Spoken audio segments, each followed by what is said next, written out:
তো এই মুরগা উড়ে যে পানিতে পড়ে, তো মুরগা কারেন্টের তার ধরে উপরে উঠে আসতেছিল। खराब हो जाएगा मैं माँ তো কেসো পালিয়ে একটি পাইপের মধ্যে ঢুকে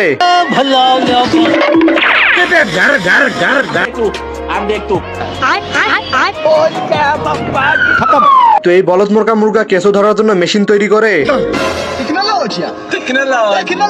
তো কেসোর সন্ধান পেয়ে সেখানে ফুটা বড় করে তার মধ্যে একটি পাইপ ঢুকিয়ে দেয়। তো কেসো মাটির নিচ থেকে বের হয়ে পাইপ নিয়ে এসে মুরগার পাছার নিচে দেয়।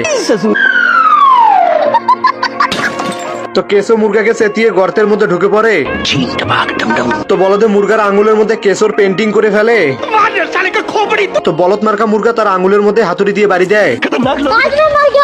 তো কেসো একটি লাল পাইপকে কেসো বানিয়ে তার গর্তের সামনে রাখে। মুরগা পাইপকে কেসো মনে করে খেতে শুরু করে দেয়। তো বন্ধুরা, এই পাখির ভাষা থেকে একটি ডিম গড়াতে গড়াতে সোজা ইঁদুরের গর্তের মধ্যে ঢোকে।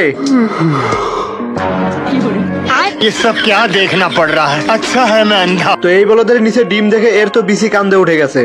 এই জন্য ইতিহাস ঘেটে দেখে ইঁদুরের দ্বারা কি ডিম পাড়া সম্ভব। আমি পারি না আর পারি না। तेरा बाप यहाँ छोड़कर गया था कि तेरी माँ? তো ইঁদুর এখন তাকে বাজ পাখির বাচ্চাকে পালা শুরু করে দেয়। তো এইভাবে চলতে চলতে বাজ পাখি এখন অনেক বড় হয়ে যায়।